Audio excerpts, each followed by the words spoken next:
Hola, gracias por estar aquí. Esta noche quiero llevarte a un pueblo antiguo donde el silencio pesaba más que la verdad y donde una mujer aprendió a vivir con una culpa que nunca le perteneció. Y quizá, mientras entremos en esta historia, descubras que incluso el corazón más herido puede encontrar un camino de regreso hacia la luz. En el valle antiguo de Santa Verónica, donde las campanas de la capilla arrastraban una tristeza más vieja que las piedras de la plaza, había una mujer que caminaba cada tarde como si pidiera permiso para seguir existiendo. Se llamaba Isabela Moreno, y bastaba verla cruzar el empedrado con su cesta de pan y sus ramas de lavanda para que las conversaciones bajaran de tono, las madres llamaran a sus hijos y los tenderos fingieran estar ocupados para mirarla. Nadie necesitaba decir su nombre en voz alta. En aquel pueblo de casas encaladas y balcones secos por el verano, todos sabían quién era la mujer marcada por una culpa que jamás había logrado limpiar. Santa Verónica vivía bajo la mirada de la hacienda Aranda, una casa señorial alzada sobre una colina entre viñedos y caminos color tierra. Desde hacía generaciones, la hacienda no solo gobernaba la economía del lugar, sino también sus recuerdos y sus maneras de perdonar o condenar. Allí, la reputación valía más que la verdad. Por eso, años atrás, cuando comenzó a circular el rumor de que Isabela había roto el matrimonio de una mujer respetable, nadie pidió pruebas. Bastó con la indignación de unos pocos y el murmullo de otros para convertir a una muchacha silenciosa en la vergüenza del pueblo. Aquella tarde, el aire olía a sopa caliente, a uvas maduras y a cera de iglesia. Isabela avanzó junto a la fuente vieja con la serenidad cansada de quien se ha acostumbrado a no esperar amabilidad. Tenía el cabello recogido sin adorno, las manos finas y una belleza apagada por los años de soledad. Dos ancianas, sentadas al borde de la fuente, la siguieron con la mirada. Una murmuró algo. La otra negó lentamente con la cabeza, como si el solo hecho de verla confirmara que el pecado deja marcas imposibles de borrar. Cuando Isabela llegó al puesto del panadero, el hombre evitó su mirada y dejó el precio sobre la mesa antes de que ella hablara. Una joven que compraba queso la observó con descaro y cuchicheó algo acerca de las mujeres que nacen para traer desgracia a las casas ajenas. Isabela oyó la frase, porque llevaba años oyéndolas todas, y aún así ni siquiera alzó la vista. Pagó, tomó la bolsa de pan y siguió su camino sin una sola palabra. Había aprendido que en ciertos lugares defenderse no sirve de nada. Vivía en una casa pequeña a las afueras, junto a un cerco torcido y un patio con macetas que cuidaba como si cada brote verde fuera una prueba de que algo en la vida todavía podía crecer sin ser juzgado. Casi nadie la visitaba, y sin embargo, era ella quien dejaba infusiones en la puerta de los enfermos, remendaba vestidos de niños pobres y encendía una vela por su madre todos los domingos. Isabela seguía haciendo el bien con la misma discreción con la que otros seguían despreciándola. Al doblar junto a la plaza, una ráfaga de viento levantó el paño que cubría su cesta. Una de las barras de pan cayó al suelo. Isabela se inclinó enseguida, pero otra mano llegó antes. Era una mano masculina, firme, ajena a la prisa áspera de los hombres del valle. El desconocido recogió el pan, apartó con cuidado el polvo y se lo tendió sin asco ni superioridad. Isabela levantó la mirada, sorprendida. Frente a ella estaba un hombre alto, de traje sobrio, con el cansancio del viaje todavía en los hombros y unos ojos tranquilos que no parecían conocerla del modo en que todos en Santa Verónica creían conocerla. «Se le ha caído», dijo él con naturalidad. Isabela tardó un segundo en responder. Hacía mucho tiempo que nadie le hablaba con una cortesía tan simple. «Gracias», murmuró al fin. Desde el otro lado de la plaza alguien susurró que era el nuevo médico. Había llegado aquella misma semana para hacerse cargo de la consulta del pueblo, pero el médico no retiró la mirada enseguida. Había en sus ojos una duda callada, como si esa mujer no encajara del todo con la historia deformada que ya empezaban a contarle. Isabela apartó los ojos primero, apretó la cesta contra su pecho y siguió andando. Un pan recogido del suelo no cambia una vida. Una mirada limpia no borra años de humillación, pero en un pueblo sostenido por una mentira, Incluso la menor cortesía puede parecer el primer sonido de una grieta. Mientras el sol descendía detrás de los viñedos y la hacienda de los Aranda encendía sus primeras luces sobre la colina, Isabela regresó sola a la casa donde la esperaba el silencio, sin saber que alguien la había mirado sin odio. La casa de Isabela Moreno estaba al final del camino de tierra, donde terminaban las fachadas cuidadas de Santa Verónica y empezaban el polvo y el viento que traía olor a viñas húmedas al amanecer. No era una casa miserable, pero sí una casa apartada, como si también ella hubiera sido condenada junto con su dueña.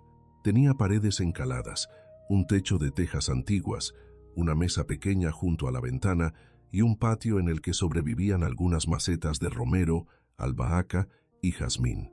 Allí transcurría la mayor parte de la vida de Isabela, remendando ropa, cosiendo dobladillos, ordenando frascos de hierbas secas y dejando pasar las horas con una paciencia que desde fuera podía parecer serenidad, pero no era paz.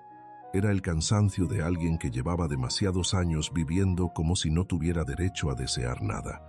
Desde que el pueblo la señaló como la mujer que había destruido una familia respetable, Isabela había aprendido a reducirse.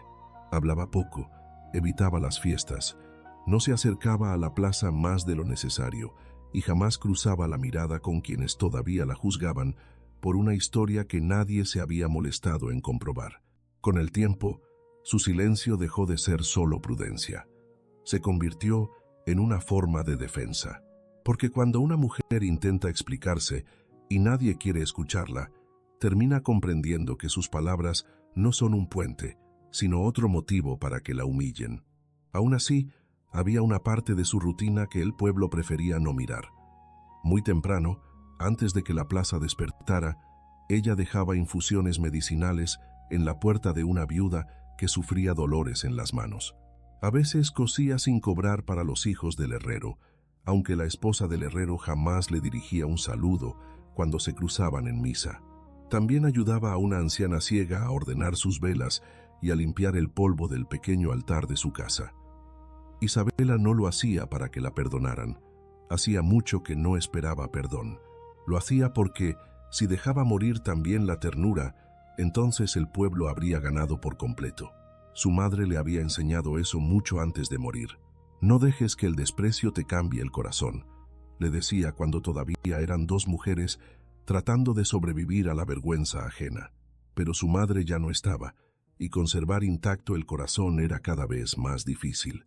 Había noches en las que Isabela se sentaba junto a la vela encendida y pensaba que quizá todos tenían razón, no porque ella hubiera cometido aquello de lo que la acusaban, sino porque llevaba tanto tiempo viviendo bajo la misma condena que ya no sabía verse fuera de ella. Por eso, cuando el nuevo médico recogió su pan en la plaza, el gesto no despertó esperanza, sino inquietud. Las personas amables eran peligrosas.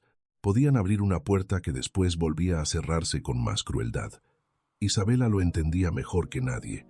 Ya había conocido el precio de confiar en la idea de que la verdad se impondría sola. No se imponía. Aquella mañana siguiente, Santa Verónica amaneció envuelta en una neblina suave. Isabela salió al patio, tendió unas telas lavadas y regó las macetas en silencio. Luego ordenó agujas, hilos y retazos sobre la mesa. Sus manos se movían con precisión, sus pensamientos no. Una parte de ella seguía recordando los ojos del médico, esa forma extraña de mirarla sin el miedo aprendido de los otros. Al mediodía llamaron a su puerta. Isabela se tensó de inmediato. Casi nadie iba allí a visitarla, y cuando alguien lo hacía, rara vez traía algo bueno. Se limpió las manos en el delantal y abrió con cautela. Del otro lado estaba el nuevo médico. Bajo la claridad del día parecía más joven de lo que había parecido en la plaza, aunque la calma de su mirada le daba una gravedad tranquila. «Busco la casa de doña Mercedes Soria», dijo. «Me dijeron que usted suele ayudarla». Isabela tardó un instante en contestar. «Vive 2 puertas más abajo, junto al limonero seco». Él asintió, pero no se fue de inmediato. «También me dijeron que usted le prepara infusiones para el dolor». Isabela endureció apenas el gesto. «La gente habla demasiado». «A veces», respondió él, «pero no siempre se equivoca». Aquella frase la desarmó más de lo que habría querido. No sonó como una acusación, sino como un reconocimiento mínimo. Solo intento ayudarla, dijo. Soy Mateo Álvarez. Se presentó al fin. Ayer no tuve oportunidad. Isabela dudó antes de responder. Ya sé quién es. Entonces estamos en paz, dijo él. Ella no sonrió. Sin embargo, tampoco cerró la puerta. Mateo volvió la vista hacia las macetas. Tiene buen cuidado con el jazmín. Isabela siguió la dirección de sus ojos. Las plantas no preguntan por el pasado, respondió. El médico guardó silencio un segundo. Y quizá por eso crecen mejor que la gente. Por primera vez, algo casi parecido a un gesto tibio pasó por el rostro de Isabela. Mateo lo notó, pero no insistió. Se limitó a inclinar la cabeza y a dar un paso atrás. Gracias por la indicación. De nada. Cuando él se alejó por el camino, Isabela cerró la puerta con más cuidado del necesario. Se quedó quieta unos segundos, escuchando sus propios latidos, como si temiera que aquella breve conversación hubiera movido algo que debía permanecer enterrado. Se dijo que solo era un médico nuevo, un hombre correcto, nada más. Se dijo que en unos días aprendería lo mismo que todos y empezaría a mirarla con la misma distancia del pueblo, porque la peor clase de dolor no era el desprecio al que una mujer ya se ha acostumbrado. La peor clase de dolor era permitir que una pequeña esperanza respirara de nuevo. Sin embargo, aquella tarde, mientras cosía junto a la ventana abierta y el sol se volvía dorado sobre los viñedos, Isabela se sorprendió pensando en una idea que llevaba años prohibiéndose. Tal vez no toda mirada estaba condenada a juzgarla. Tal vez aún existía alguien capaz de verla antes de escuchar el rumor. Y ese pensamiento, por mínimo que fuera, la asustó más que la soledad. Mucho antes de convertirse en la mujer a la que todos evitaban, Isabela Moreno había sido una joven de voz suave, manos diligentes y una alegría discreta. Vivía con su madre en una casa modesta, cerca de los viñedos que rodeaban la hacienda Aranda, y trabajaba en labores sencillas para las familias del valle. Cosía, ordenaba flores para la capilla y ayudaba en la cocina durante las fiestas religiosas. Nadie la consideraba importante, pero tampoco una amenaza. Era una muchacha tan reservada que parecía destinada a cruzar la vida sin alterar el destino de nadie. Todo cambió el año en que Lucía Herrera, la mujer más admirada del pueblo, comenzó a perder el brillo sereno con el que paseaba por la plaza. Su matrimonio había sido celebrado como una unión ejemplar, de modo que cualquier sombra sobre aquella casa despertaba curiosidad. Primero, hubo murmullos. Una criada dijo que ciertas cartas habían aparecido donde no debían. Un cochero juró haber visto a una figura femenina cerca de un corredor reservado de la hacienda. Otra mujer aseguró que Isabela había estado en el lugar equivocado a una hora impropia. Nadie sabía demasiado. Todos parecían saber lo suficiente. Isabela no entendió lo que estaba ocurriendo hasta que sintió el cambio en la piel del pueblo. Dos vecinas dejaron de saludarla. Los hombres mayores apartaron los ojos al salir de misa. En el mercado, el silencio empezaba justo cuando ella llegaba. Su madre fue la primera en percibir que aquello no era un simple malentendido. Una noche le tomó las manos y le preguntó, con una seriedad temblorosa, si había algo que quisiera confesar. Isabela negó con el desconcierto de quien no entiende por qué su nombre ha quedado pegado a una culpa ajena. Negó porque no tenía nada que ocultar. Negó porque aún creía que la verdad bastaba para detener una mentira. Pero la mentira, cuando protege a la persona correcta, no se detiene sola. Pocos días después, Santa Verónica dejó de insinuar y empezó a condenar. La noticia se extendió con la rapidez de las historias que la gente desea creer. Isabela Moreno era la mujer por cuya culpa el matrimonio de Lucía Herrera se había roto.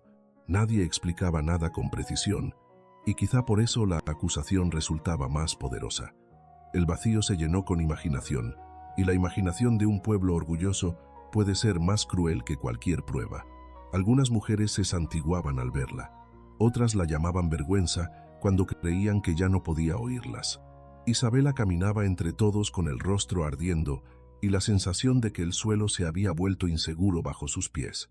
La intervención decisiva llegó de la voz menos cuestionable del valle. don Rafael de Aranda, dueño de la hacienda, benefactor de la iglesia y hombre cuya palabra servía de guía moral para todos, habló sin acusar directamente a nadie. Dijo que lamentaba profundamente que ciertas debilidades humanas mancharan la paz de Santa Verónica. Dijo que el honor exigía distancia frente a lo que corrompía. Nunca pronunció el nombre de Isabela, pero no le hizo falta. En un lugar como aquel, la insinuación del hombre correcto equivalía a una sentencia. A partir de entonces, Isabela fue expulsada de todas las maneras que no dejan registro, pero sí cicatrices. Las casas para las que cosía dejaron de abrirse. Las madres apartaron a sus hijas de ella. Algunos hombres comenzaron a mirarla con esa mezcla insoportable de desprecio y permiso, como si una mujer ya marcada hubiera perdido el derecho al respeto. Su madre empezó a enfermar de una pena silenciosa. Noches sin dormir, respiraciones cortas, manos heladas. Isabela la cuidó como pudo, preparando paños tibios y sosteniéndole la frente cuando el llanto la vencía. Afuera, el pueblo seguía con su rutina, como si la destrucción de dos mujeres humildes fuera un precio pequeño por conservar intacta una historia conveniente. La noche que Isabela jamás pudo olvidar llegó en pleno verano. Su madre estaba débil, casi sin fuerzas. Afuera, varias mujeres regresaban de la plaza hablando lo bastante alto para que cada palabra entrara por la ventana abierta. Dijeron que algunas desgracias caen sobre una familia cuando una hija no conoce el pudor. Dijeron que la madre debía haber educado mejor a la muchacha. Dijeron que ciertas mujeres nacen para arrastrar la ruina a otras casas. Isabela sintió que el aire se volvía irrespirable, pero lo que la quebró fue ver a su madre cubrirse el rostro y llorar en silencio, con una humillación tan honda que ya no parecía humana, sino antigua, imposible de reparar. Isabela se arrodilló junto a la cama, juró una y otra vez que era inocente, que todo era mentira, que un día alguien tendría que entenderlo, pero su madre lloraba con la resignación terrible de quien sabe que la inocencia no siempre salva a los pobres. Antes del amanecer, mientras la primera luz apenas tocaba la ventana, murió con una expresión de tristeza quieta que Isabela recordaría para siempre. Después del entierro, nadie habló de justicia. Algunas vecinas llevaron comida por obligación religiosa, pero incluso en sus condolencias había distancia. El pueblo ya había decidido a quién compadecer y a quién castigar.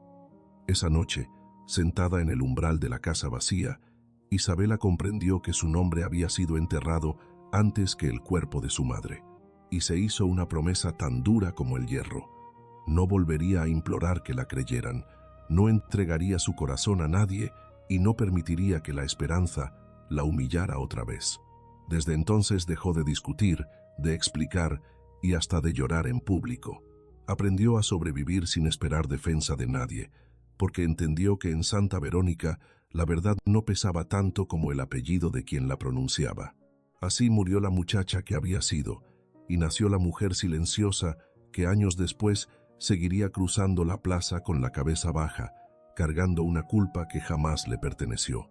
La llegada de Mateo Álvarez no provocó gran revuelo en Santa Verónica, pero sí la curiosidad que despierta todo rostro nuevo en un pueblo donde casi nada cambia. Venía de la ciudad con una maleta gastada, libros de medicina y una paciencia aún intacta. Iba a ocupar la pequeña consulta junto a la plaza, reemplazando al médico anciano que se había retirado después de 40 años.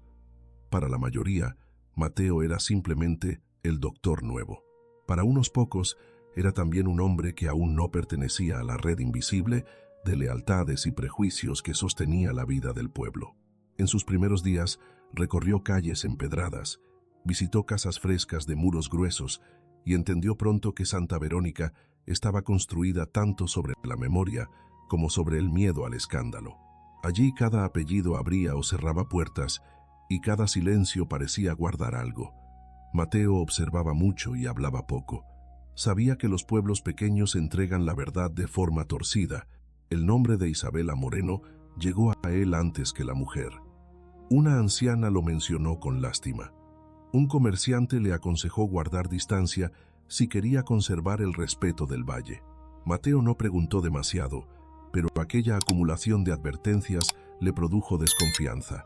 Había visto en otros lugares cómo una comunidad repite una culpa hasta que la repiten incluso quienes jamás presenciaron los hechos. Por eso, cuando recogió el pan que a Isabela se le cayó en la plaza y vio la sorpresa limpia en su rostro, no pensó haber conocido a una mujer peligrosa, sino el borde de una injusticia antigua. Al día siguiente la buscó bajo un pretexto razonable. Necesitaba encontrar la casa de doña Mercedes Soria, una viuda que sufría dolores crónicos y a la que todos mencionaban, pero pocos ayudaban. Le habían dicho que Isabela solía llevarle infusiones. Cuando Mateo llegó a la casa del borde del camino y la vio abrir la puerta con cautela, comprendió mejor cómo el pueblo había logrado convertirla en un rumor. Su reserva facilitaba que otros inventaran sobre ella, pero también comprendió algo más. No había en su rostro coquetería ni cálculo, solo un cansancio antiguo, de esos que no nacen del pecado, sino del castigo. La conversación fue breve. Él preguntó por la viuda. Ella respondió, lo justo. Mateo mencionó las infusiones y notó cómo Isabela endurecía el gesto, como si el reconocimiento le resultara más peligroso que la indiferencia. No insistió. Se presentó con calma, observó las macetas del patio y comentó que el jazmín estaba bien cuidado. Isabela respondió que las plantas no preguntan por el pasado. La frase quedó entre ambos con una tristeza que no exigía explicación. Mateo se marchó con la dirección que necesitaba y con la certeza de que aquella mujer se defendía de algo más grande que la mala fama. Las siguientes jornadas parecieron empeñadas en volver a cruzarlos. En la consulta, una anciana llegó mareada y resultó que Isabela la había acompañado porque nadie más quiso hacerlo. Mateo le pidió agua hervida, una manta y vendas. Ella obedeció con eficacia, sin vacilar, como quien ha cuidado demasiadas veces a otros sin esperar agradecimiento. Trabajaron en silencio, pero el silencio ya no fue hostil, sino atento. Cuando la anciana se estabilizó, Mateo vio en las manos de Isabela la seguridad de quien conoce fiebres, remedios y debilidades humanas mejor de lo que el pueblo estaría dispuesto a admitir. Quiso decírselo, pero ella se apartó antes. También se cruzaron en el mercado. Mateo la vio discutir con un vendedor que se negaba a darle el cambio correcto. Isabela no levantó la voz. Sostuvo la mirada del hombre hasta que éste corrigió la cuenta por incomodidad. A Mateo le sorprendió esa mezcla de fragilidad y firmeza. Cuando él se acercó para ofrecer ayuda, ella respondió que había aprendido a arreglar sola las cosas que nadie quería resolver por ella. Lo dijo con la sobriedad de una verdad cotidiana. Mateo empezó a notar una contradicción que el resto del pueblo no veía. Si Isabela era, como decían, una mujer de moral torcida, ¿por qué tantos enfermos pobres dependían de sus cuidados discretos? ¿Por qué conocía las crisis de tos de los niños, las infusiones que aliviaban a los viejos y los pequeños males domésticos del valle? Aquello no probaba nada sobre el pasado, pero sí revelaba una fisura en la historia repetida por todos. La primera advertencia seria llegó pocos días después. Ocurrió en la galería lateral de la hacienda Aranda, cuando don Rafael lo invitó a tomar café como gesto de bienvenida. El dueño de la hacienda habló con cortesía impecable sobre la salud de los trabajadores y la necesidad de que un médico inspire confianza. Su tono era amable, casi paternal, hasta que dijo con aparente ligereza que en los pueblos pequeños conviene elegir bien las compañías. No dio nombres al principio, luego mencionó a Isabela Moreno con una tristeza demasiado pulida. Dijo que algunas personas arrastran un pasado tan turbio que acercarse a ellas puede perjudicar incluso a quien solo pretende ayudarlas. Mateo escuchó en silencio. Aquella pulcritud le resultó incómoda. Aquella noche, al cerrar la consulta, volvió a pensar en Isabela, en la precisión de sus manos, en la fatiga de sus ojos y en la frase sobre las plantas que no preguntan por el pasado.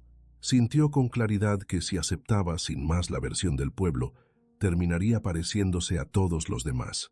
Al día siguiente la vio en el camino de la capilla con una cesta de hierbas y la saludó primero.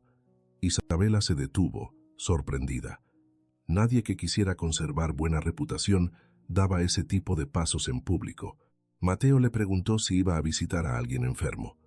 Ella respondió que sí, pero lo observó con una desconfianza dolorosa, como si quisiera pedirle que no siguiera acercándose, porque si continuaban encontrándose así, a la vista de todos y en contra del consejo de los poderosos, algo inevitable acabaría ocurriendo.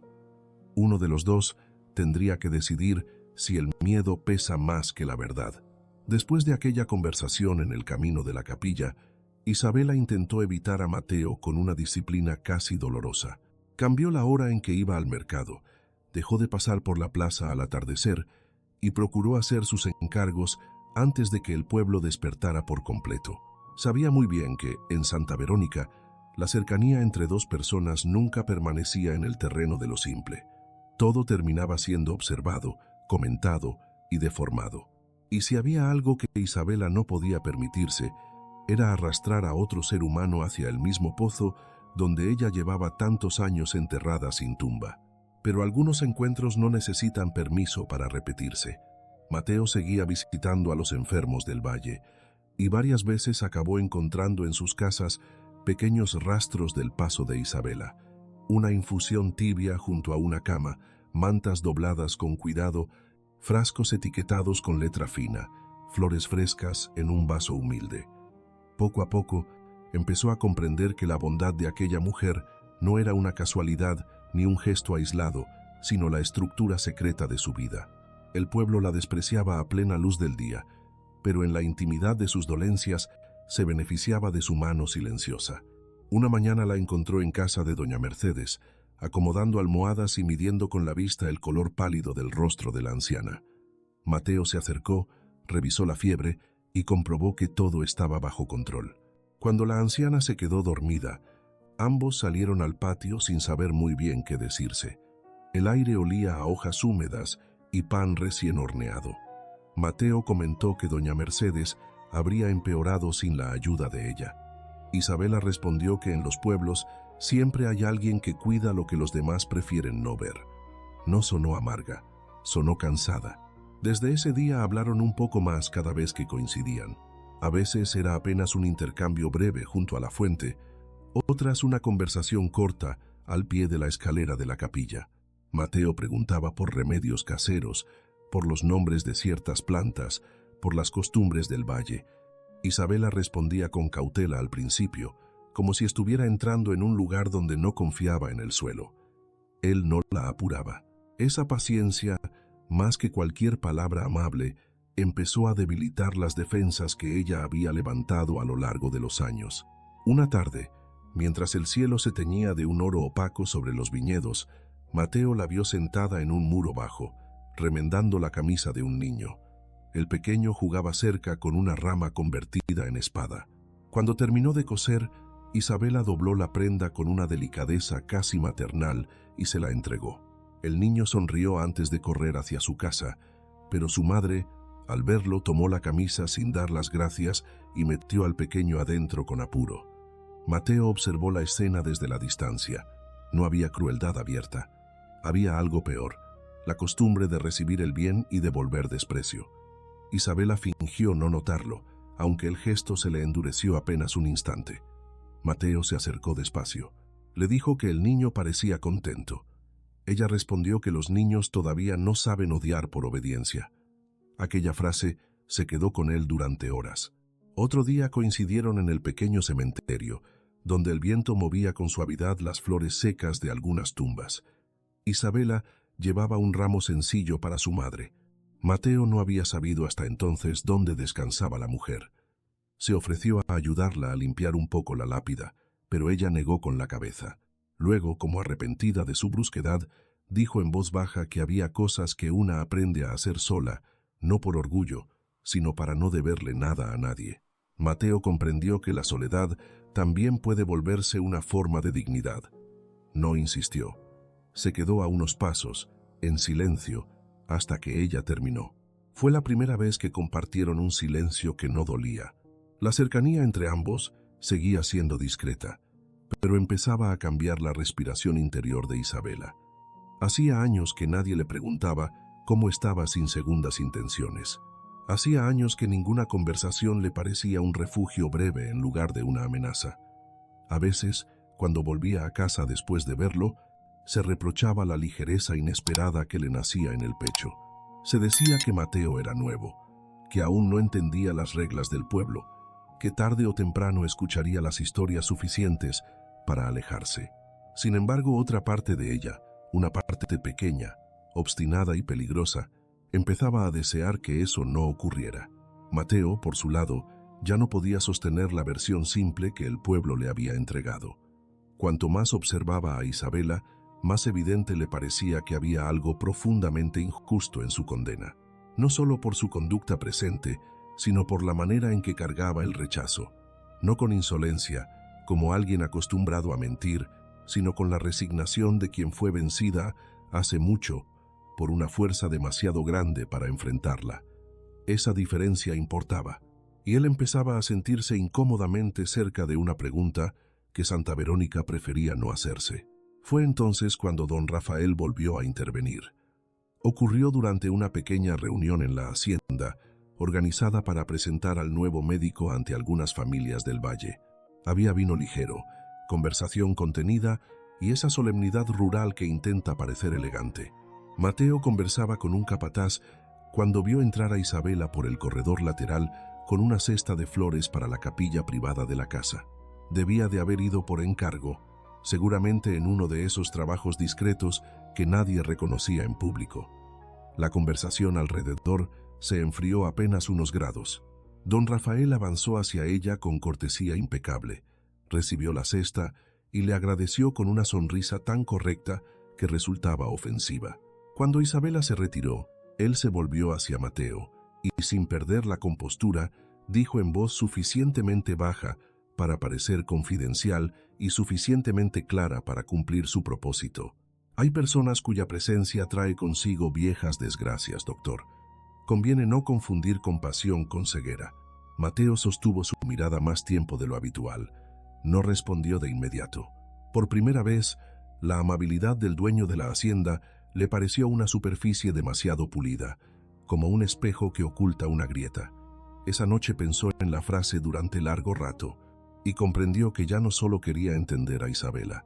Empezaba a querer proteger algo en ella que el resto del pueblo parecía empeñado en aplastar. Lo inquietante era que también intuía el peligro. Si seguían encontrándose, si seguía mirándola de aquel modo, tarde o temprano tendría que enfrentarse no a un rumor, sino a la estructura misma de poder que lo sostenía todo en Santa Verónica. La hacienda Aranda dominaba el valle con la misma naturalidad con que una torre domina un paisaje antiguo. Desde sus balcones altos se veían los viñedos, la capilla, los caminos de tierra y hasta los techos rojizos de Santa Verónica, extendidos como un pequeño rebaño obediente al pie de la colina.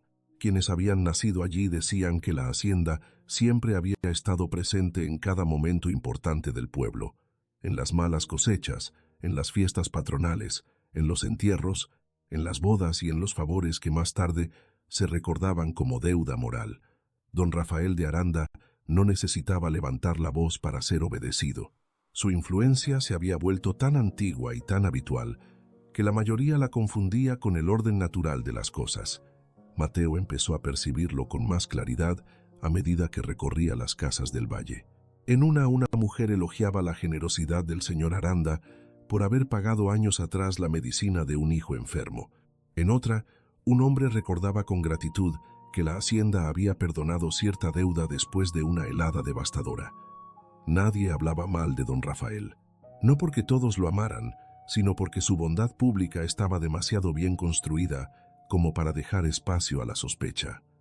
Era el tipo de hombre al que se le atribuían virtudes, incluso cuando guardaba silencio. El tipo de hombre al que un pueblo entero le entrega el privilegio de parecer siempre honorable.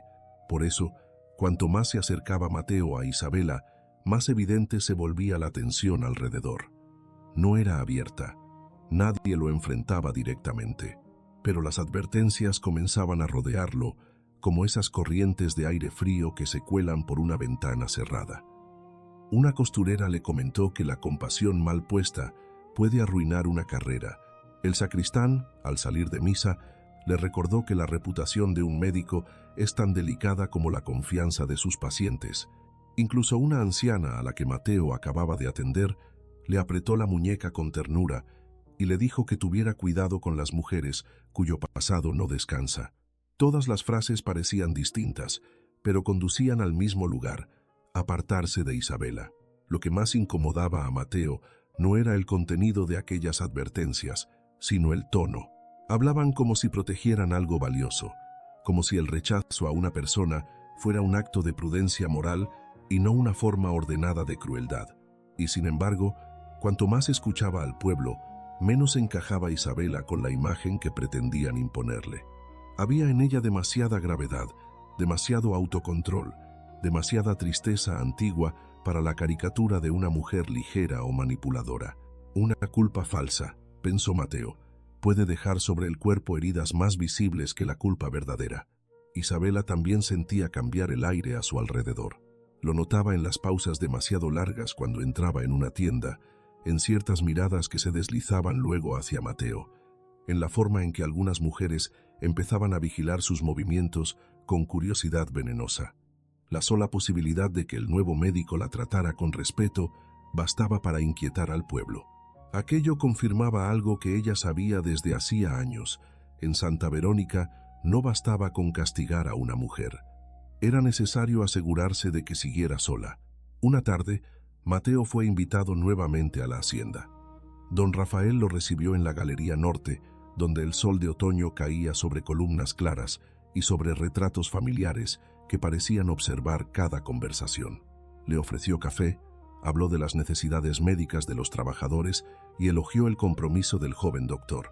Todo era tan impecable que Mateo sintió, incluso antes de que apareciera el verdadero motivo, que se encontraba en territorio cuidadosamente preparado. Finalmente, don Rafael mencionó a Isabela. No hubo desprecio abierto, solo una tristeza medida, casi pedagógica.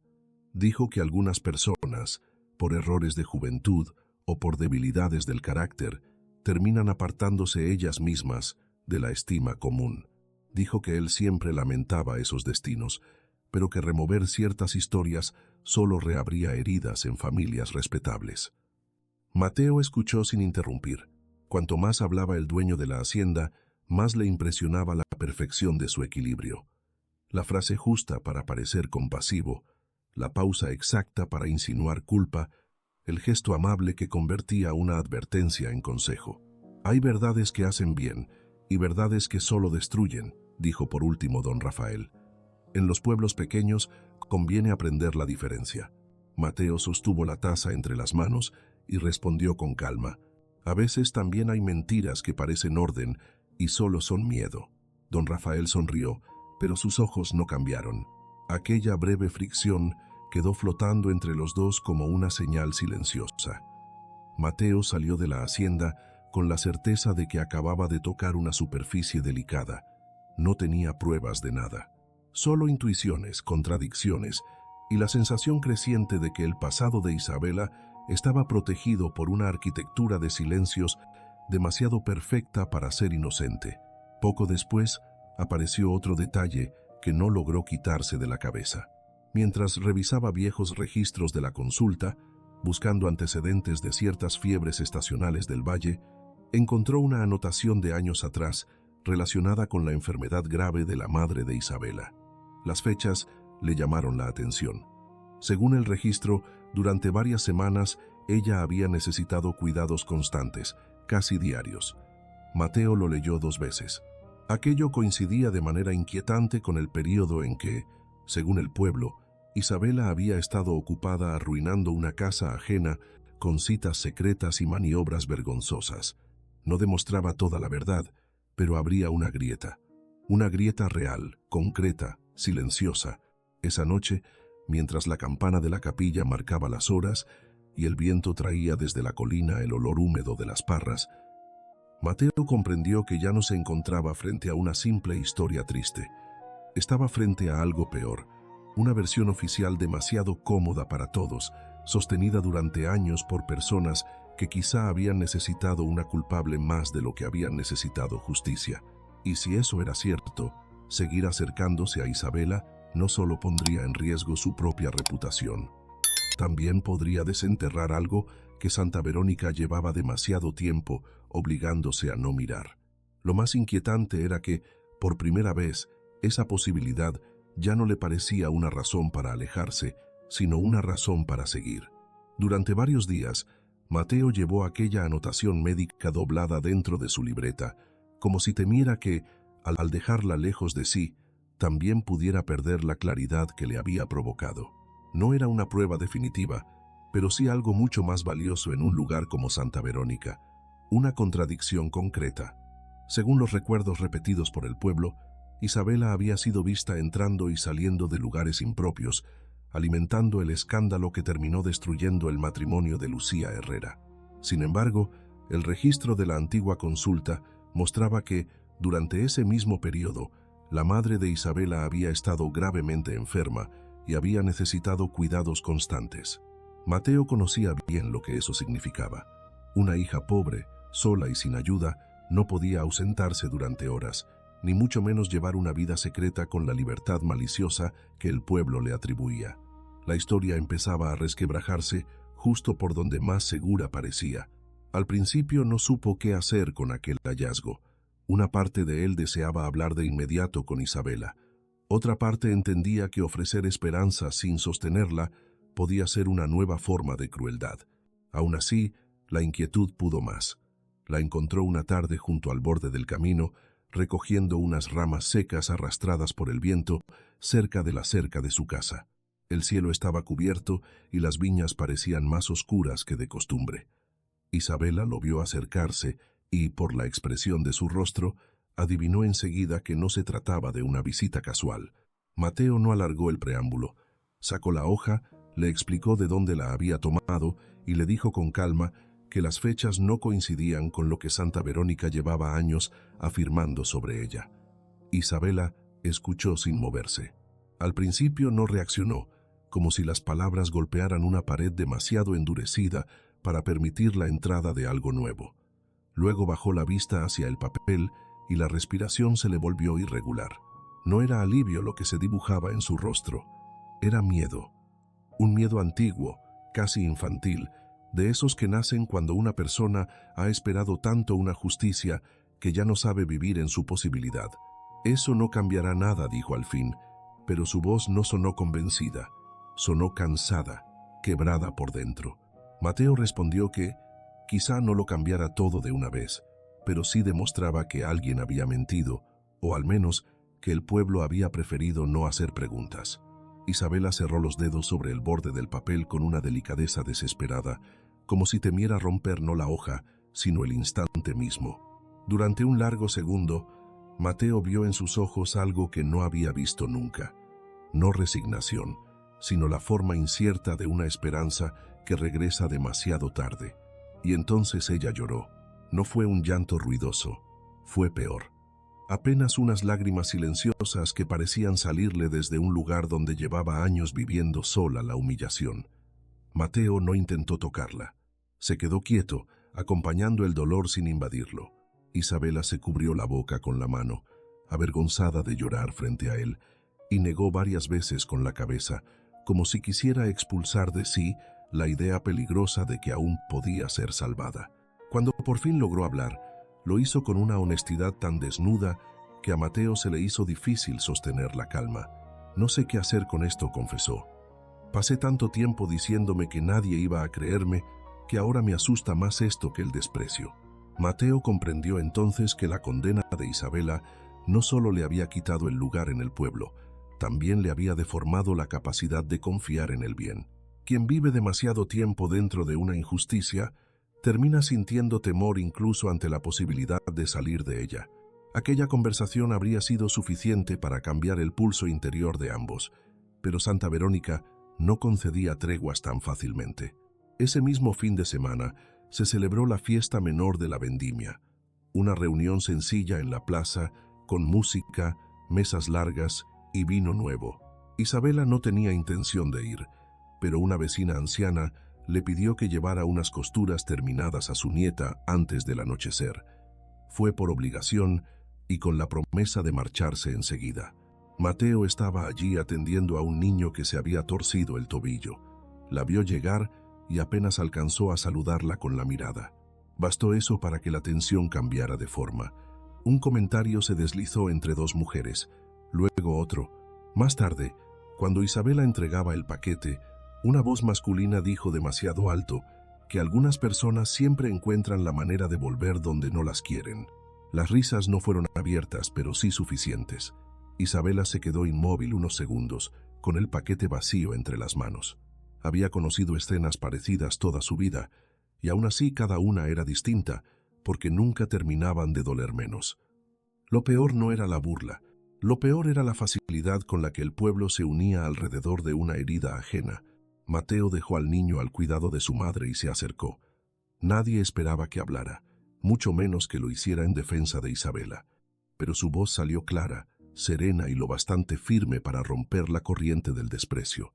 «Ya es suficiente», no gritó. No necesitó hacerlo. La plaza entera pareció tensarse. Mateo miró primero al hombre que había lanzado la frase, y luego al pequeño círculo de curiosidad que se había formado alrededor. Dijo que humillar a una mujer no convierte a nadie en honorable. Dijo que repetir rumores viejos no era defender la moral del pueblo, sino esconderse detrás de la costumbre.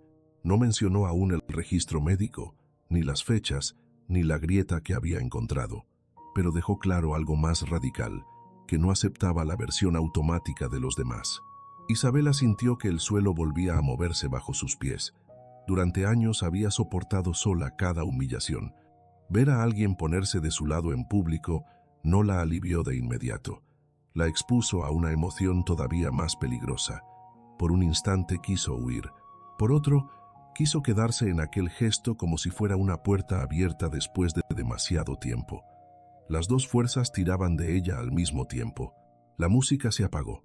Algunas personas bajaron la vista.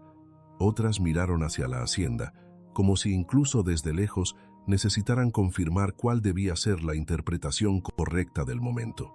Isabela, incapaz de soportar más, dejó el paquete sobre la mesa y se marchó con pasos rápidos, casi torpes. Mateo dudó un segundo y luego fue tras ella. La alcanzó al final del camino que salía de la plaza, junto a un muro cubierto de bugambillas secas.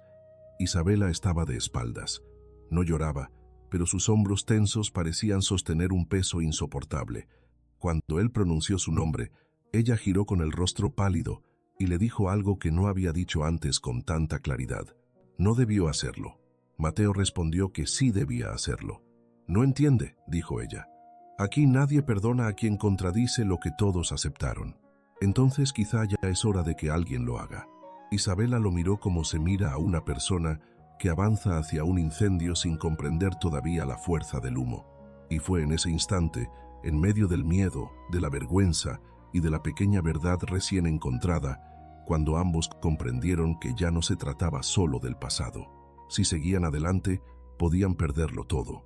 La reputación de él, la frágil quietud de ella, la paz mentirosa del pueblo. Pero retroceder empezaba a parecerles una forma peor de derrota.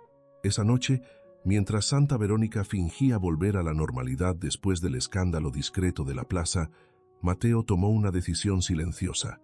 No iba a conformarse con una grieta. Buscaría la historia completa, aunque al hacerlo tuviera que enfrentarse a la memoria entera del valle. Después de la escena en la plaza, el nombre de Mateo Álvarez empezó a circular por Santa Verónica con una mezcla de sorpresa y decepción. No había cometido ninguna falta visible, y sin embargo, muchos hablaban de él como si hubiera dado un paso imprudente hacia un terreno moralmente contaminado. El médico lo percibía en los saludos más fríos, en ciertas pausas incómodas durante las visitas, en el modo en que algunos pacientes parecían estudiar su rostro antes de decidir cuánto querían confiar en él. Nada era abierto. Todo era suficiente. Aquello confirmó lo que ya intuía. La historia de Isabela no sobrevivía por verdad, sino por obediencia.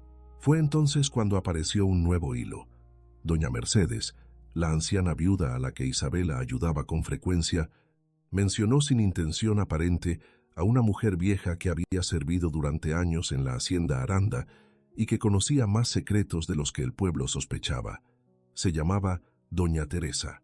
Había sido partera, ayudante ocasional en la casa grande y presencia silenciosa en demasiadas habitaciones donde la gente rica cree que sus errores quedan bien guardados. Vivía ahora en una casita apartada, casi escondida entre higueras secas y paredes descascaradas, al otro lado de un sendero que pocos recorrían sin necesidad.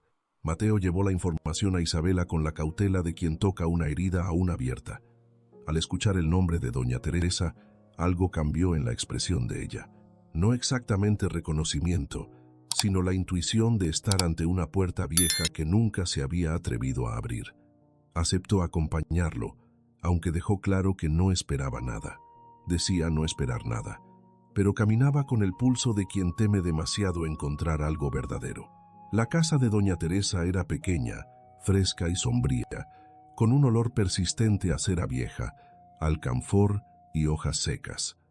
La anciana los recibió con ojos vigilantes, más lúcidos de lo que sugería su cuerpo frágil. Cuando vio a Isabela, su rostro se alteró apenas un instante. No fue culpa abierta, fue algo más difícil de soportar, el reconocimiento de una deuda moral largamente aplazada. Al principio negó saber algo útil. Dijo que era una vieja cansada y que las cosas del pasado solo traen más dolor cuando uno insiste en desenterrarlas. Mateo habló con respeto, sin confrontarla. Isabela, en cambio, permaneció en silencio varios minutos, hasta que por fin preguntó algo sencillo y devastador: si ella también había sabido que era inocente.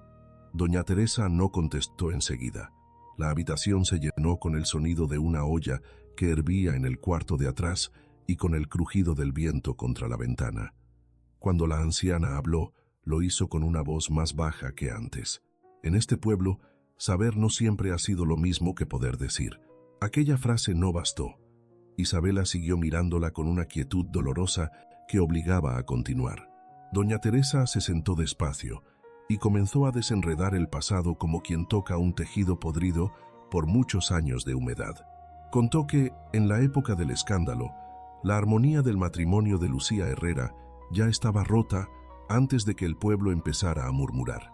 Contó que había visitas, discusiones en voz baja, cartas que no correspondían al esposo y una tensión extraña alrededor de la hacienda. Dijo también que Isabela había sido vista en lugares y horas que luego se usaron contra ella, pero nunca del modo en que la gente decidió creer. Su error, si podía llamarse así, había sido estar demasiado cerca de una verdad peligrosa sin tener el poder para defenderse de ella. Mateo preguntó entonces el nombre que faltaba. Doña Teresa cerró los ojos un momento, como si aún entonces temiera pronunciarlo dentro de una casa humilde. Cuando volvió a abrirlos, miró primero a Isabela y luego al médico. Don Rafael. La palabra cayó en la habitación con un peso tan exacto que nadie habló durante varios segundos. Isabela no parecía sorprendida, parecía herida de una manera nueva, como si durante años hubiera intuido oscuramente que la mano detrás de su ruina pertenecía a alguien demasiado respetado para ser señalado, y escuchar al fin el nombre la obligara a admitir que su desgracia nunca había sido un accidente, sino una elección. Doña Teresa continuó. Dijo que don Rafael había sabido desde el comienzo que el pueblo necesitaba una versión simple, una culpable visible, una mujer sobre la cual pudiera descargarse la vergüenza sin tocar el corazón del poder. Lucía, atrapada en su propia debilidad y en el miedo al escándalo, guardó silencio. Otros también callaron, algunos por gratitud hacia la hacienda, otros por cobardía, y cuando el rumor tomó fuerza, resultó demasiado fácil empujar a Isabela al centro de la condena. Era joven, pobre, sin apellido fuerte, sin padre que la defendiera y con una madre enferma. Exactamente el tipo de persona que un pueblo puede sacrificar para no interrumpir su comodidad. Isabela tenía las manos entrelazadas con tanta fuerza que los nudillos se le habían puesto blancos. No lloró. Había pasado demasiado tiempo para las lágrimas fáciles, pero Mateo vio en su rostro algo todavía más desgarrador, la confirmación de que la peor parte de la injusticia no fue solo el castigo, sino el cálculo con que la eligieron a ella. Quedaba una pregunta. Si doña Teresa sabía tanto, ¿por qué había callado durante años? La anciana aceptó la carga de esa culpa con una honestidad miserable. Dijo que una mujer sola aprende muy pronto qué nombres pueden destruirla. Dijo que tenía miedo. Dijo que cada vez que pensó en hablar, alguien enfermaba en la hacienda, o faltaba trabajo en el valle, o aparecía alguna razón práctica para seguir callando un poco más. Y así el tiempo pasó, como pasa siempre cuando la cobardía se disfraza de prudencia. Antes de que se marcharan, doña Teresa les reveló algo más. Una vez había visto unas cartas escondidas en un estuche bordado que pertenecía a Lucía. No sabía si seguían existiendo, pero estaba segura de que aquellas cartas podían probar que la historia verdadera nunca fue la que el pueblo repitió. No eran solo papeles, eran la memoria concreta de una culpa desplazada. Al salir de la casa, el cielo estaba cubierto de nubes bajas y el sendero parecía más estrecho que a la ida. Isabela caminó en silencio durante varios minutos. Mateo no la apuró. Sabía que algunas verdades, incluso cuando liberan, primero aplastan. Finalmente ella se detuvo junto a una higuera seca y dijo, casi para sí misma, que la habían destruido porque era fácil destruirla. Mateo respondió que ya no estaba sola. Isabela no contestó, pero aquella frase quedó temblando entre ambos como una promesa y una amenaza al mismo tiempo. Porque si las cartas todavía existían, ya no se trataba solo de sospechas. Se trataba de tocar pruebas, de desafiar directamente a la hacienda, de obligar a Santa Verónica a mirar lo que llevaba años negándose a ver. Y en un pueblo levantado sobre silencios elegantes, pocas cosas son tan peligrosas como dos personas que deciden dejar de temerle a la verdad. Después de la visita a doña Teresa, la relación entre Isabela y Mateo dejó de apoyarse en encuentros casuales y empezó a habitar un lugar más íntimo, más frágil y por eso mismo más peligroso. Ya no eran solo una mujer castigada por una mentira y un médico empeñado en comprenderla. Ahora compartían una verdad en movimiento, una verdad capaz de alterar no solo el pasado de Isabela, sino también el equilibrio entero de Santa Verónica. Eso cambiaba el modo en que se miraban, en que callaban y hasta en que evitaban acercarse demasiado cuando coincidían junto a una cerca, a la salida de la consulta o en el sendero que subía hacia la capilla. Isabela sintió ese cambio antes que Mateo. Durante años había aprendido a vivir sin esperar ternura, sin imaginar rescate, sin permitirse el lujo de necesitar a nadie. Por eso descubrir que la presencia de Mateo le daba calma resultó más alarmante que dulce. Él no le ofrecía solo ayuda, le ofrecía algo mucho más peligroso, la posibilidad de pensar una vida distinta. Y precisamente por eso empezó a apartarse. Cambió horarios, evitó la plaza y acortó cualquier conversación que amenazara con volverse cercana. Mateo comprendió pronto que aquella distancia no nacía del desinterés, sino del miedo. La alcanzó una tarde en el Sendero de los Olivos, cuando el aire traía esa quietud previa a los cambios de estación. Isabela no dio rodeos. No quiero que pague por una historia que no es suya. Mateo la miró en silencio antes de responder. Yo decido qué estoy dispuesto a pagar. Ella negó con tristeza. Le explicó que en Santa Verónica la crueldad rara vez llega en forma de gritos. Llega como una sospecha constante, una puerta que tarda en abrirse, una confianza que se retira sin que nadie admita por qué. Dijo que ya había visto cómo el pueblo arruina a una persona sin tocarla. Mateo la escuchó hasta el final. Lo insoportable, dijo, al fin, no es estar a su lado. Lo insoportable sería fingir que no veo la injusticia. Las palabras la dejaron inmóvil. En sus ojos no había entusiasmo ciego ni piedad. Había una decisión serena, y esa serenidad fue lo que más la conmovió. Durante un segundo, el silencio entre ambos dejó de ser defensa y empezó a parecer refugio. Ninguno se atrevió todavía a nombrar lo que ya estaba creciendo entre los dos, pero ambos lo sintieron. El pueblo también empezó a sentirlo y reaccionó. En la consulta comenzaron a retrasarse medicinas. Algunas familias dejaron de llamar a Mateo para visitas menores. En el mercado se repetía que un médico joven no debía comprometer su nombre por una mujer cuya reputación ya estaba perdida.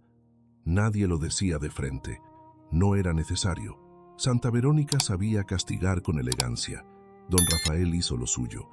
Mandó llamar a Mateo a la hacienda con el pretexto de revisar a un trabajador herido. Después lo invitó a caminar por la galería y habló de prestigio, prudencia y futuro. Todo sonó razonable, cuidadosamente razonable. Dijo que un hombre al servicio del pueblo debe cuidar también la impresión que produce. Mateo reconoció por fin la forma exacta de aquel poder: no ordenar, sino hacer sentir que solo existe una manera correcta de pertenecer. Aquella misma noche, Isabela tomó una decisión dolorosa.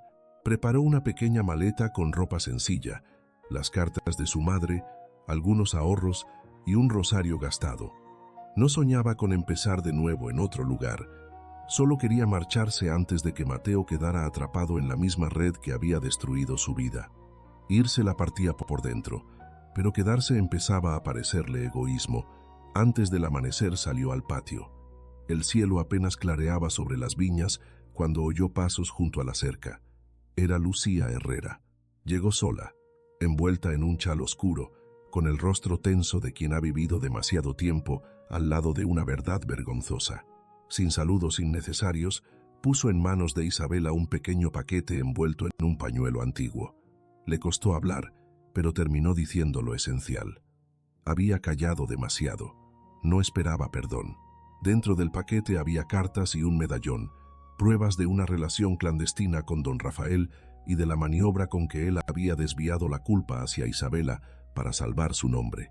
Lucía confesó que eligió el silencio porque aceptar la verdad significaba perderlo todo: el matrimonio, el apellido, la imagen decente que todavía conservaba ante el pueblo. Su cobardía había caído entera sobre la vida de otra mujer. Isabela sostuvo el paquete con ambas manos. Por un instante sintió que no pesaban el papel ni el metal, sino todos los años que le habían arrebatado. Lucía añadió que don Rafael empezaba a sospechar que el pasado se estaba moviendo y que por eso había venido antes de que fuera tarde. Luego se marchó, dejando detrás una culpa vieja y una última mirada que no pedía absolución. Isabela entró en la casa, se sentó junto a la mesa y dejó la maleta abierta en el suelo. Ya no tenía delante una simple posibilidad de escape, tenía una decisión. Podía irse y salvar lo poco que quedaba de su paz, o podía quedarse y obligar por fin a la verdad a cruzar la plaza donde tantos años había sido humillada. Mateo leyó en el rostro de Isabela algo que nunca había visto con tanta claridad. No solo miedo, sino amor contenido. Ella quería alejarlo precisamente porque ya le importaba demasiado. Esa comprensión no lo llenó de triunfo, sino de una ternura grave. Se sentó frente a ella, sin tocar todavía las cartas. Le dijo que no iba a decidir por ella, que si quería marcharse la ayudaría a hacerlo, pero que si elegía quedarse él, no permitiría que volviera a enfrentarse sola a todo el pueblo. Isabela cerró los ojos un instante. Llevaba años soñando con una voz así, y ahora que la tenía delante, no sabía si debía creerla o temerla. Afuera, la luz del amanecer se extendía lentamente sobre Santa Verónica, bella y tranquila, como si no hubiera sido construida sobre una injusticia. Dentro de la casa, en cambio, todo estaba a punto de cambiar. Lucía Herrera volvió a presentarse esa misma tarde, pero esta vez en la pequeña consulta de Mateo. Había comprendido que entregar las cartas no bastaba. Durante años Santa Verónica había vivido sostenida por medias verdades, silencios convenientes y una obediencia tan antigua que casi parecía virtud. Si la verdad quería abrirse paso, no podía hacerlo solo a través de papeles escondidos. Necesitaba una voz, y la suya, aunque tardía, seguía siendo una voz que el pueblo no podría ignorar del todo. Llegó envuelta en un chal oscuro y en una compostura que ya no alcanzaba a protegerla. Cuando quedaron a solas, confesó que llevaba años viviendo como una mujer enterrada en vida. Había conservado el apellido, la apariencia y cierta dignidad pública, pero había perdido algo mucho más hondo: la capacidad de mirarse sin recordar a quién había dejado caer para salvarse. No buscó excusas fáciles. Dijo que su matrimonio ya estaba roto mucho antes del escándalo. Su esposo vivía pendiente de la apariencia. Don Rafael, en cambio, sabía escuchar, hacerse necesario y aprovechar la soledad ajena. Lo que empezó como una cercanía peligrosa terminó convirtiéndose en una relación clandestina marcada por el miedo y la desigualdad. Cuando el riesgo de que aquello saliera a la luz creció, don Rafael reaccionó con frialdad. No quiso asumir consecuencias. Prefirió mover el rumor hacia donde menos dañara su nombre. Isabela era joven, pobre y fácil de sacrificar. Bastó insinuar. Bastó dejar caer ciertas frases en oídos acostumbrados a obedecer. Lucía admitió que hubo un momento en que aún podía impedirlo. Escuchó el nombre de Isabela en boca de otras mujeres y comprendió enseguida lo que estaba ocurriendo. Pudo hablar. No lo hizo. Eligió proteger lo poco que quedaba de su posición, y ese silencio cayó entero sobre la vida de otra mujer. Esa fue la parte de su confesión que más peso tuvo, porque ya no se trataba solo de don Rafael, sino también de la cobardía respetable que había permitido sostenerlo todo. Mateo la escuchó sin interrumpir. Al final le pidió una sola cosa: que estuviera dispuesta a repetir la verdad cuando llegara el momento. Lucía tardó en responder, pero terminó asintiendo. Había reunido valor para entregar las cartas. Ahora tendría que reunir otro más difícil: exponerse ante el mismo pueblo que durante años la había seguido tratando con deferencia. Mientras tanto, Isabela permanecía en su casa con las cartas abiertas sobre la mesa. Bastaban unas pocas líneas para destruir la versión oficial de Santa Verónica. No hacían falta detalles. Lo decisivo estaba en las fechas, en el tono íntimo, en las alusiones a encuentros y, sobre todo, en la obsesión de don Rafael por proteger su nombre y mantener ciertas sospechas lejos de la hacienda. Isabela leyó con el corazón helado. Su ruina no había sido un accidente, había sido una decisión, pero la verdad no le trajo alivio inmediato, le trajo vértigo. Saber era una cosa, otra muy distinta era decidir qué hacer con ese saber. Si hablaba, tendría que volver al centro del pueblo, soportar nuevas miradas y desafiar de frente a quienes llevaban años negándole hasta el derecho de ser escuchada. Si callaba o huía, conservaría una paz triste, pero seguiría viviendo dentro de la jaula que otros habían construido para ella. Cuando Mateo regresó al anochecer, la encontró sentada junto a la mesa, inmóvil, como si todo el peso de los años estuviera concentrado en aquella habitación pequeña. Le contó la confesión de Lucía. Le dijo que ya no estaban solos. Isabela escuchó en silencio y luego hizo la pregunta que contenía todas las demás. ¿Y si no es suficiente? Mateo no respondió con optimismo fácil. Dijo que tal vez no bastara para cambiar de inmediato el corazón del pueblo, pero sí bastaría para romper la historia perfecta con la que la habían condenado. A veces la justicia no empieza cuando todos creen la verdad. Empieza cuando la mentira deja de parecer intocable. La frase quedó entre ambos mientras la noche caía sobre el valle. Desde la colina llegaban las luces serenas de la hacienda Aranda, como si nada pudiera alcanzarla. Isabela miró hacia allí por la ventana abierta y comprendió algo decisivo. Si se marchaba ahora, el miedo seguiría decidiendo por ella. Marcharse la protegería, pero también confirmaría para siempre el papel de mujer vencida que el pueblo le había impuesto. Quedarse sería doloroso. Quedarse podría destruir la frágil paz que había construido, pero sería, al fin, una elección suya. No respondió enseguida. Se levantó, dobló con cuidado las cartas, guardó el medallón y cerró la maleta vacía. Ese gesto sencillo bastó para que Mateo comprendiera que algo había cambiado de manera irreversible. Isabela seguía teniendo miedo, pero ya no quería obedecerle. Antes de irse, Mateo le preguntó si quería que él estuviera a su lado cuando llegara el momento. En otra época, ella habría dicho que no. Esta vez contestó con una honestidad distinta. Sí, pero no para esconderme detrás de usted, sino para no volver a caminar sola hacia el lugar donde me condenaron. Mateo asintió. No prometió victorias ni facilidad, solo dijo que estaría allí, y aquella promesa, sobria y sin adornos, fue más íntima que cualquier declaración abierta. Cuando él se marchó, Isabela permaneció un rato junto a la ventana. Abajo, Santa Verónica parecía dormida en su antigua inocencia. Arriba, la hacienda seguía iluminada como un altar de prestigio, pero debajo de esa calma, el pasado ya se estaba moviendo. Al apagar la lámpara, Isabela comprendió que la mujer resignada que había sobrevivido tantos años no podía acompañarla mucho más. La que iba a levantarse al día siguiente seguiría temblando, seguiría dudando, pero al fin empezaba a orientarse hacia la verdad y no hacia la huida.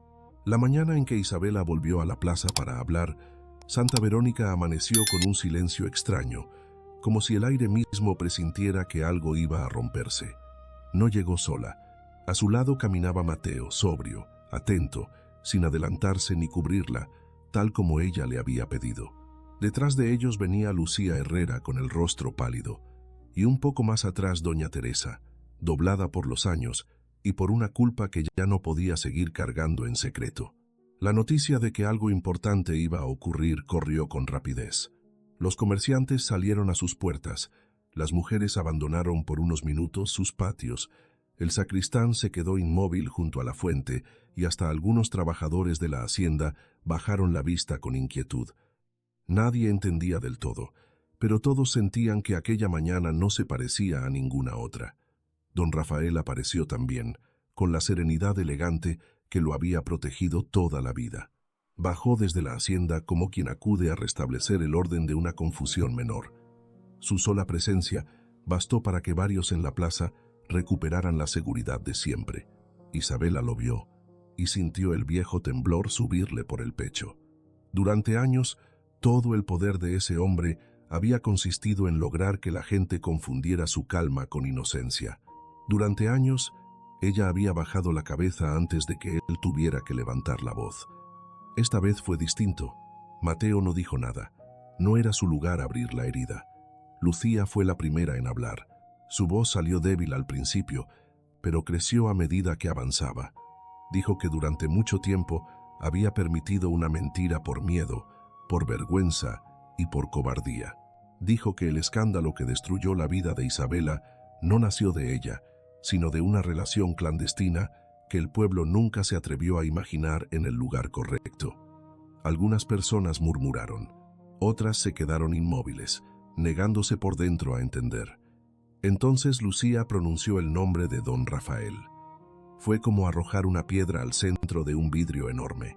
Nadie gritó, pero el estupor se extendió con violencia. Don Rafael intentó intervenir con su tono contenido de siempre. Dijo que una mujer alterada por los remordimientos puede confundir el pasado. Dijo que las acusaciones tardías no son verdad, sino resentimiento. Pero esa mañana ya no bastaban las frases bien medidas. Isabela sacó las cartas con manos firmes. No leyó todo, no hacía falta. Bastaron algunos fragmentos, las fechas, el medallón, las referencias precisas a encuentros y a la necesidad de apartar sospechas de la hacienda, lo suficiente para que la mentira dejara de ser compacta, lo suficiente para que, por primera vez, el pueblo no pudiera seguir diciendo que no sabía. Doña Teresa habló también.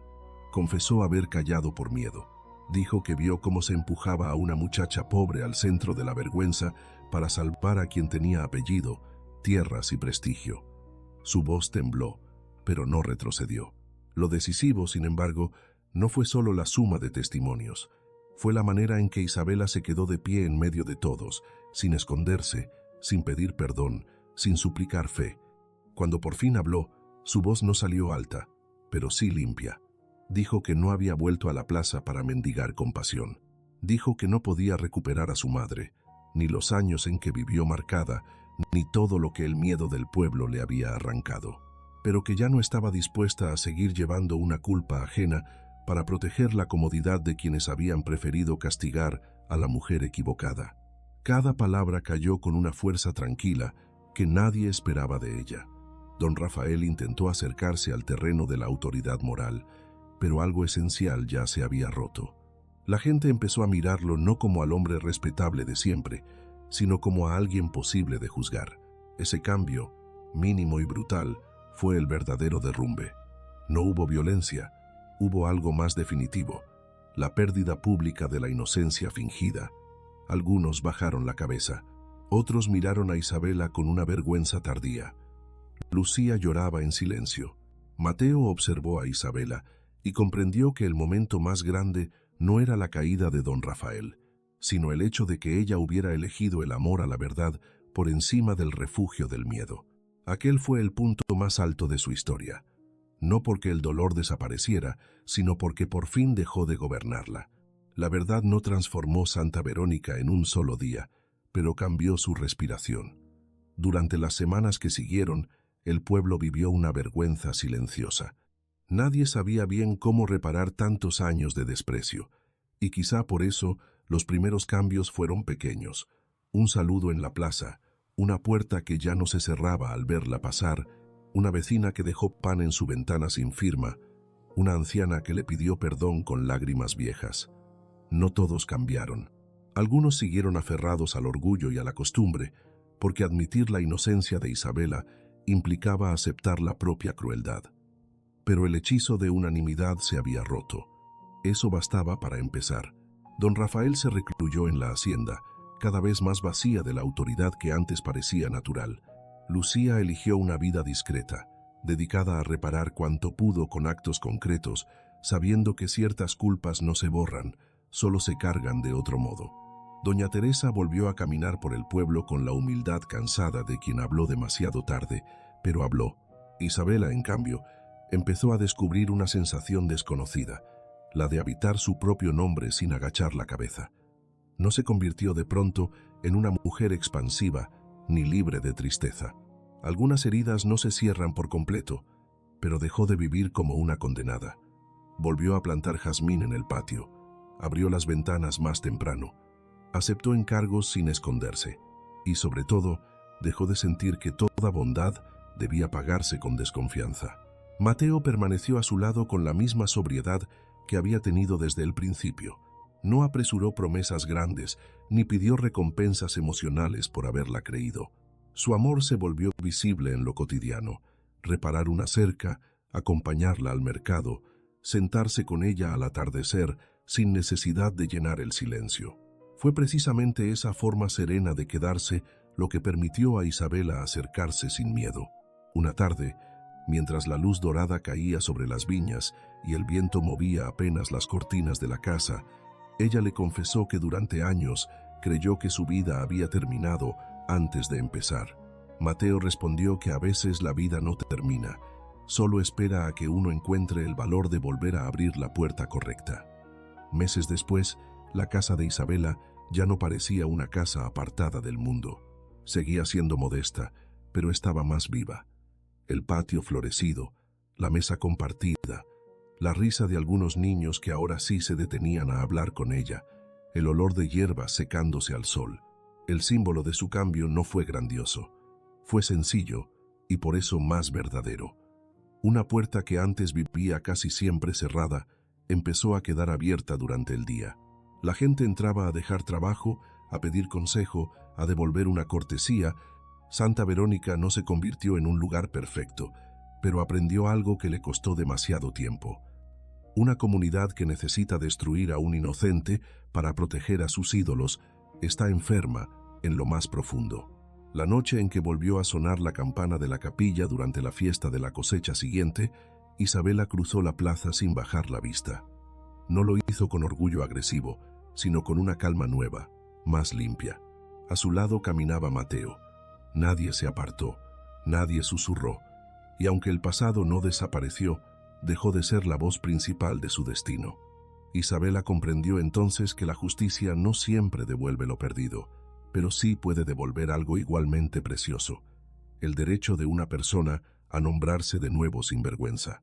Miró las luces del pueblo, luego las colinas, luego la noche tranquila sobre las viñas, y pensó que hay heridas que no sanan porque el tiempo pase, sino porque alguien se atreve al fin a decir la verdad. Y a veces, después de la verdad, incluso una vida rota encuentra la forma humilde y luminosa de volver a florecer. Gracias de corazón por quedarte hasta el final y por haber caminado conmigo a través de esta historia. Hay historias que no terminan cuando se descubre la verdad, sino cuando alguien encuentra por fin la fuerza para volver a mirarse sin vergüenza. Y tal vez eso sea lo que deja esta historia en el alma. No solo el eco de una injusticia ni la tristeza de los años perdidos, sino la certeza serena de que incluso después del silencio, después del rechazo, después de haber sido herido por la mirada de los otros, todavía puede quedar dentro de una persona una pequeña parte intacta, esperando el momento de volver a abrirse. A veces pensamos que la vida se rompe en el instante en que nos juzgan, en el momento en que nos cierran una puerta, en el día en que alguien más decide quiénes somos. Pero no siempre es así. A veces la vida permanece allí, callada, escondida bajo el cansancio, bajo el miedo, bajo la costumbre de soportarlo todo. Permanece esperando un gesto, una verdad, una elección valiente, o simplemente la llegada de alguien que nos mire sin repetir el daño que otros nos dejaron. Y quizá por eso esta historia no habla solamente del dolor, sino también de la paciencia del alma, de esa parte de nosotros que, aun cuando ha sido humillada, todavía conserva la posibilidad de elegir. Elegir no seguir obedeciendo al miedo. Elegir no convertirse en la dureza de quienes nos hirieron. Elegir creer, aunque sea muy despacio, que nuestra vida no tiene por qué quedar definida por la mentira que otros contaron sobre nosotros. No siempre se recupera lo perdido. No siempre hay una reparación perfecta. Hay ausencias que no regresan, años que nadie devuelve y cicatrices que aprenden a quedarse. Pero aún así, siempre existe una forma de volver a vivir con más verdad que ayer, y a veces eso basta para empezar de nuevo. No de una manera ruidosa, no como en los grandes finales, sino como una puerta que poco a poco vuelve a quedarse abierta, como una casa que deja entrar el aire, como un corazón que decide que ya ha pasado demasiado tiempo sobreviviendo en la oscuridad. Ojalá, si hoy estás cargando algo que no merecías, esta historia te recuerde con suavidad que tu herida no es tu nombre, que el juicio de los demás no es toda tu verdad y que incluso una vida cansada puede volver a florecer cuando encuentra el valor de no rendirse a lo que la lastimó. Gracias una vez más por escuchar.